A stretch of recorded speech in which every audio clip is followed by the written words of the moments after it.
kata ya, atau bahasa subjek. Jadi bukan bahasa Bapak Ibu sendiri.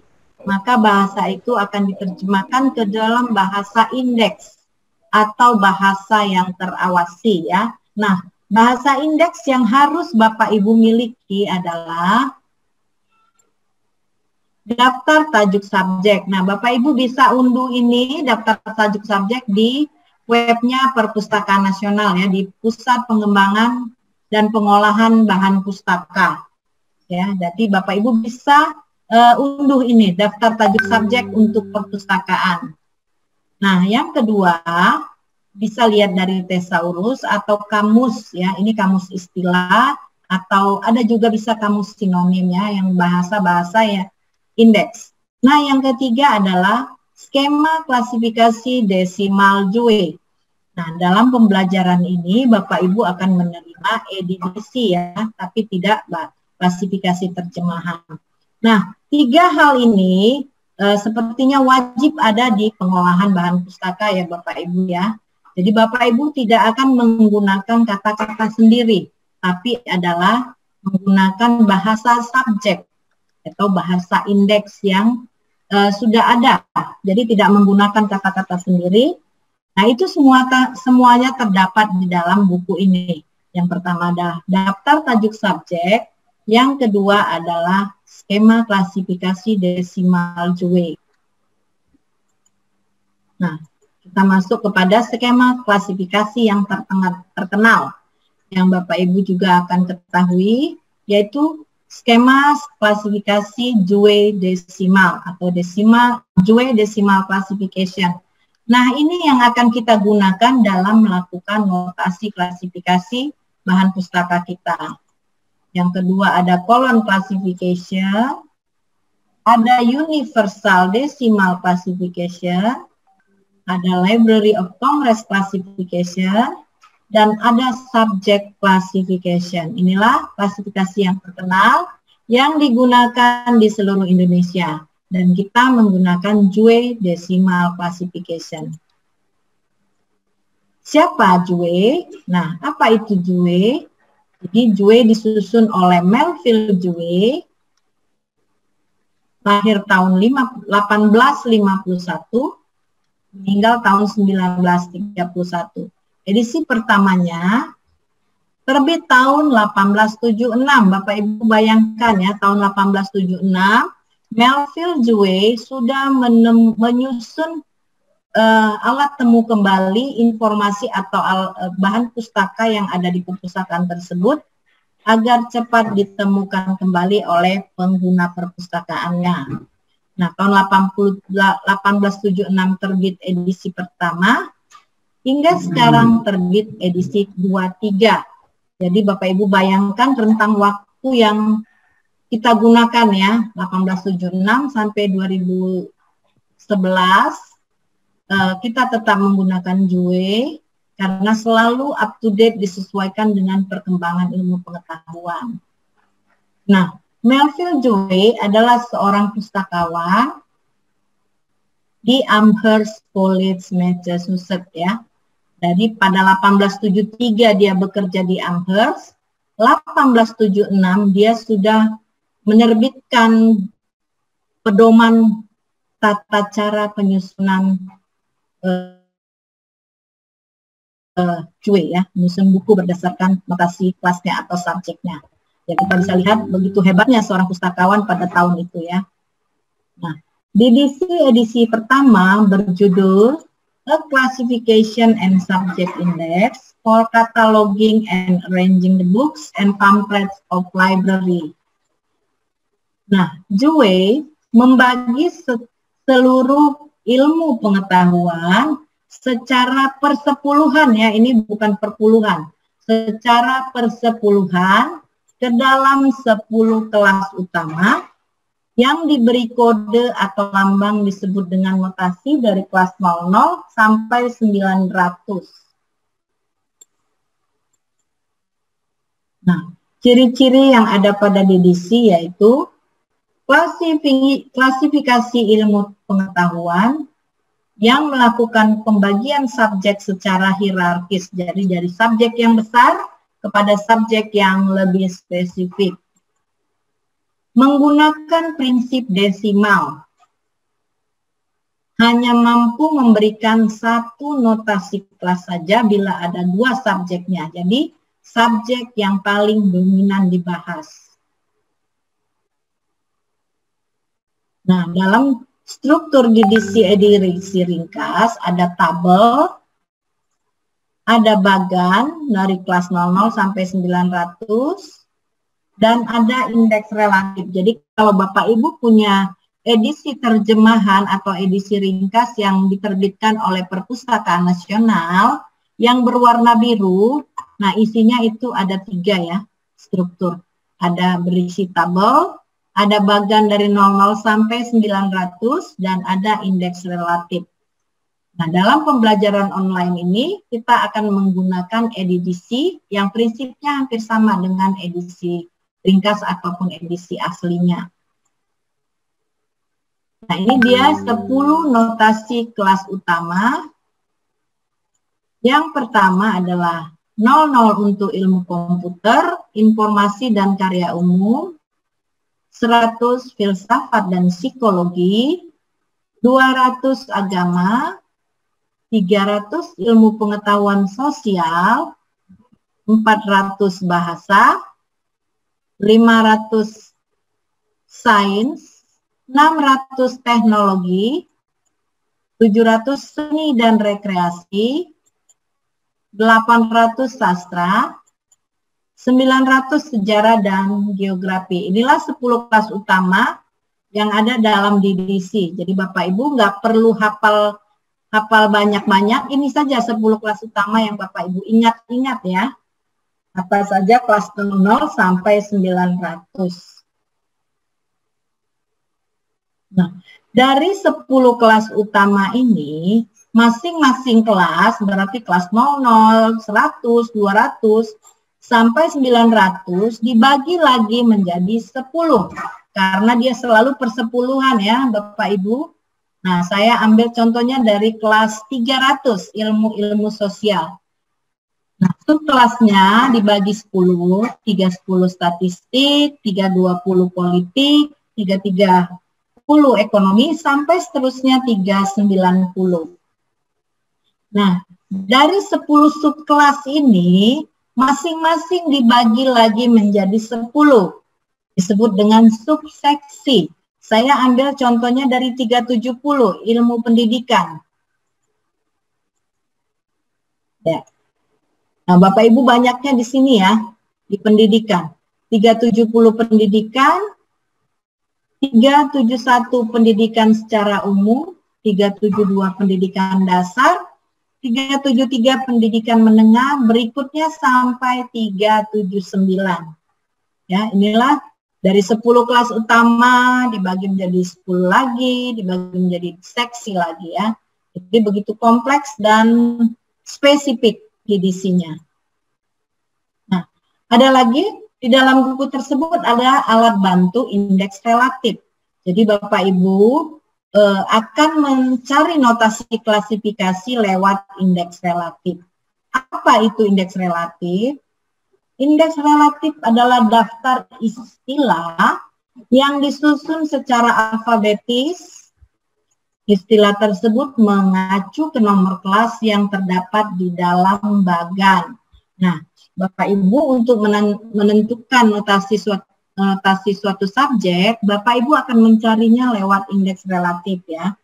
Nah, dari indeks relatif, Bapak Ibu ada referensi notasi kelas yang Bapak Ibu akan rujuk di bagan. Bagan itu kelas 00 sampai 900. Nah, di dalam indeks relatif, didaftar sinonim untuk istilah dan hubungannya dengan subjek lainnya. Jadi Bapak Ibu tidak membuat subjek sendiri, tapi mencari subjeknya lewat indeks relatif ya.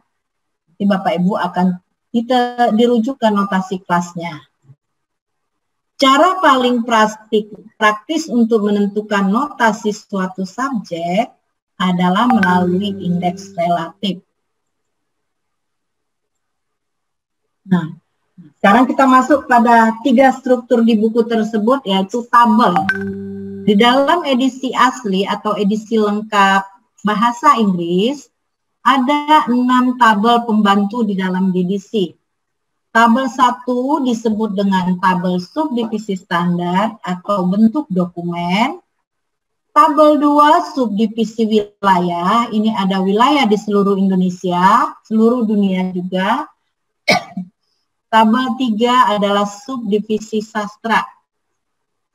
Tabel 3 hanya digunakan untuk kelas sastra, tidak digunakan di kelas lainnya. Tabel 4 subdivisi bahasa, hanya digunakan untuk kelas bahasa, kelas 400. Nah, tabel 5 subdivisi ras, etnik, dan kebangsaan. Tabel 6 subdivisi bahasa-bahasa. Nah, kalau untuk di buku edisi terjemahan DDC, hanya saja tabel 1 sampai tabel 4. Tapi saya perkenalkan sampai tabel 6. Itulah struktur DDC yang ada di buku edisi terjemahan Bapak Ibu. Nah, menentukan notasi klasifikasi secara cepat dan tepat. Yang pertama yang Bapak Ibu lakukan adalah tentukan kelasnya pada subjeknya, kemudian bentuknya. Contohnya di sini kamus ilmu hukum. Nah, di sini kita akan melakukan analisis subjek. Kira-kira disiplin ilmunya ilmu apa? Nah, analisis subjeknya atau AS, disiplin ilmunya ilmu hukum, bentuk penyajiannya dalam bentuk kamus. Nah, kan Bapak Ibu belum hafal ya, ilmu hukum itu kelasnya berapa. Nah, Bapak Ibu perlu alat bantu namanya indeks relatif. Nah, Bapak Ibu mencari di indeks relatif. Nih. Nah, di indeks relatif, hukum itu dirujuk ke nomor 340. Nah, dari rujukan ini, Bapak Ibu akan membukanya di bagan. Apakah benar ilmu hukum itu ada di kelas 340? Nah, karena setelah kita buka, 340 benar ilmu hukum, tapi tidak ada di situ kamusnya, maka kita perlu alat bantu tabel 1.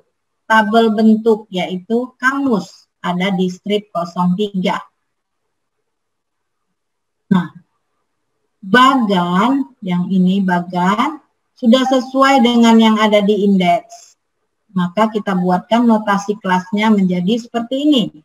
Untuk kamus ilmu hukum 340.03. Nah, begitu ya Bapak Ibu melakukan analisis subjeknya di bahan pustaka yang Bapak Ibu miliki.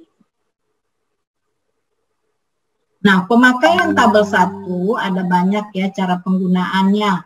Bila tidak ada perintah atau instruksi, maka rumusnya gunakan notasi kelas, langsung tambahkan tabel 1-nya. Contohnya di sini majalah masakan.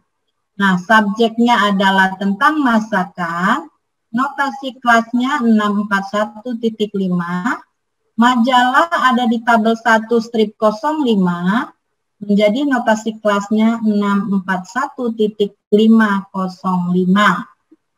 Nah, ada lagi cara penggunaan tabel 1 bila terdaftar di dalam bagan. Nah, ini hanya untuk kelas 100 ya, dia sudah lengkap ada di bagannya. Contohnya kamus ilmu filsafat. Filsafat itu 100, kamus strip 03. Nah, karena di dalam bagannya sudah lengkap tertulis, ditulislah notasi kelasnya menjadi 103. Itu cara penggunaan tabel 1. Sama halnya dengan cara penggunaan tabel berikutnya. Nah, Bapak Ibu, kita akan praktek bagaimana menggunakan DDC elektronik ya Bapak Ibu. Nah, materi ini akan saya stop share. Saya akan buka e-DDC-nya.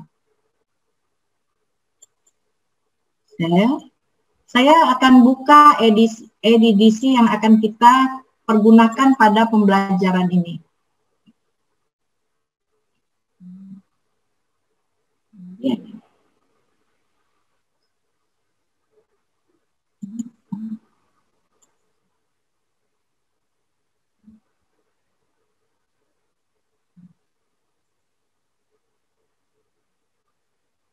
Ya, ini ya Bapak Ibu ya.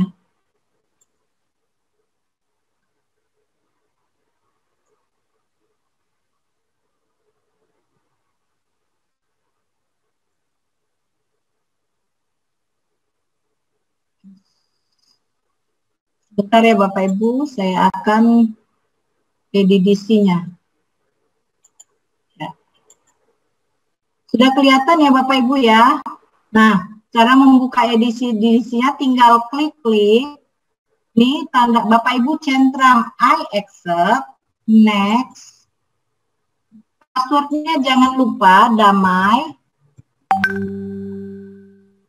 Next. Next sampai finish ya.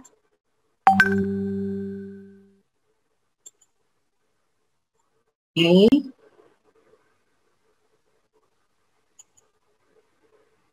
Ya belum mau ya, kenapa ya?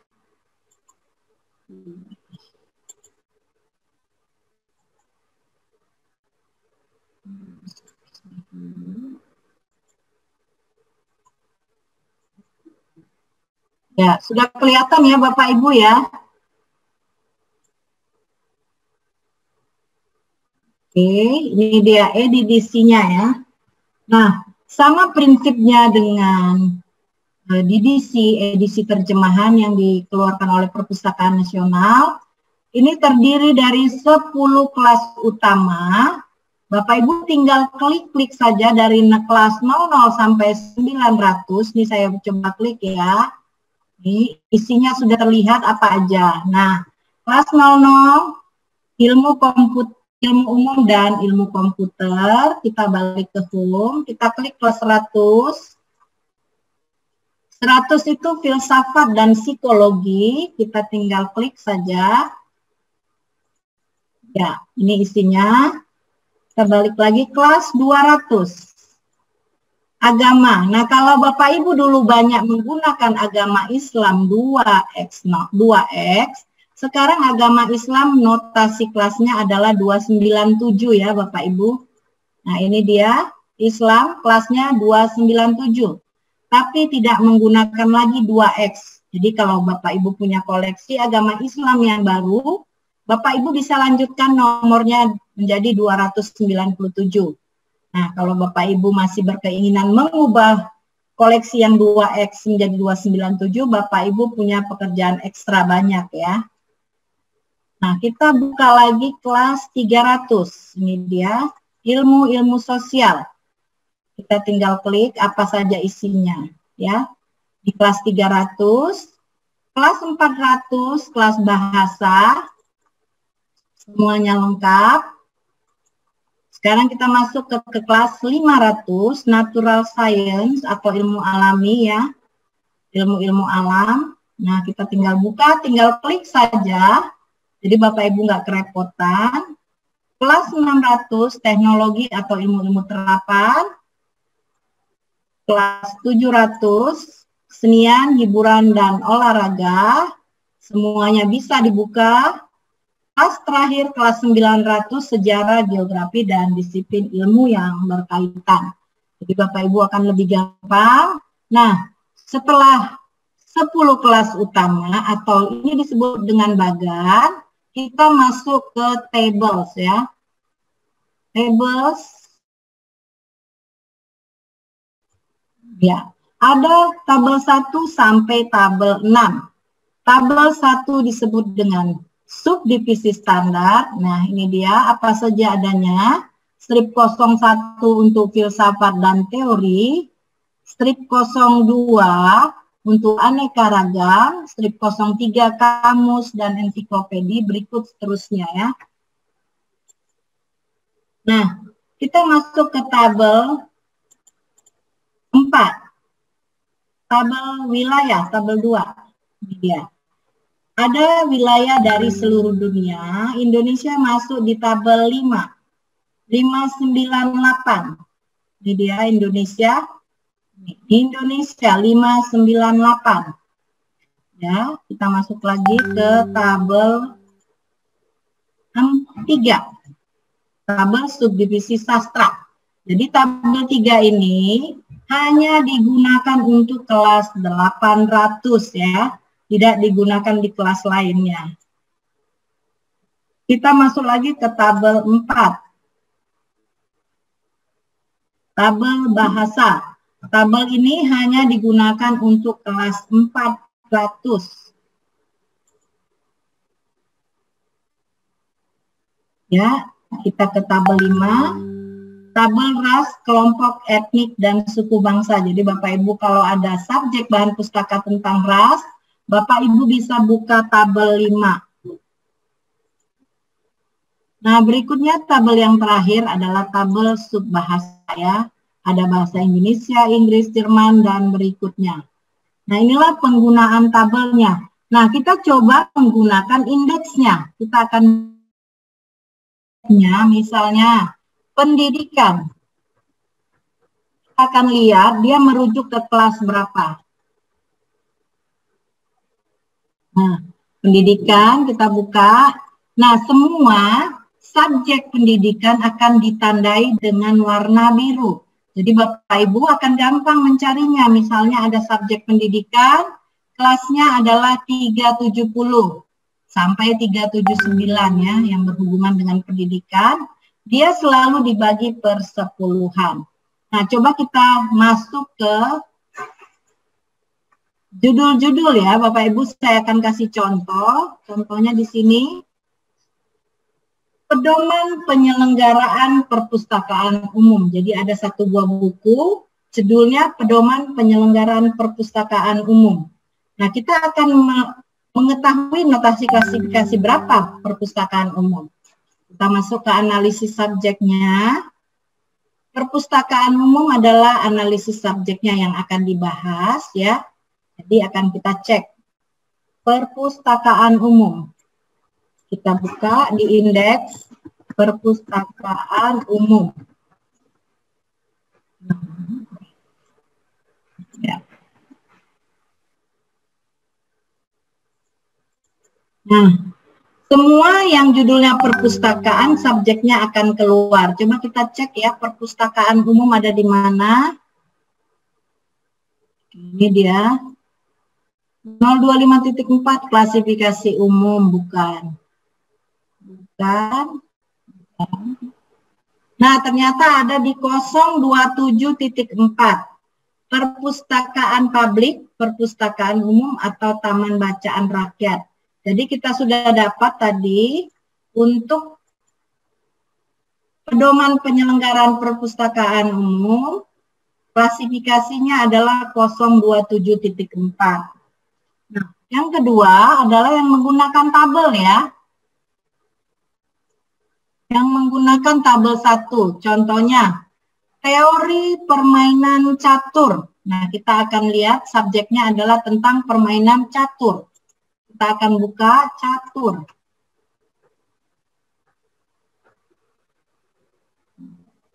Nanti subjeknya akan keluar. Ditandai atau di blok warna biru. Nah, ini dia. Catur, kelaskan di sini strategi dan taktik permainan catur. Kelasnya 794.1. Nah, untuk teorinya, kita perlu alat bantu tabel 1. 794.1 kita akan lihat untuk teori ya dari tabel 1. Teori.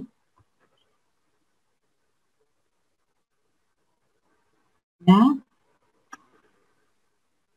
Tabel 1. Tabel 1.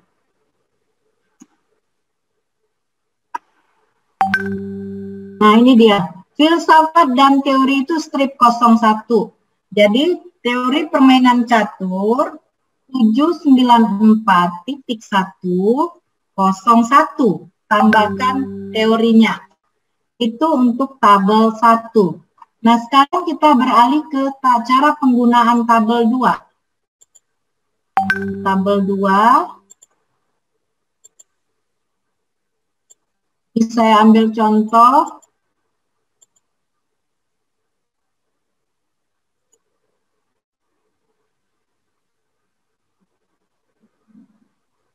partai politik di Mesir. Nah,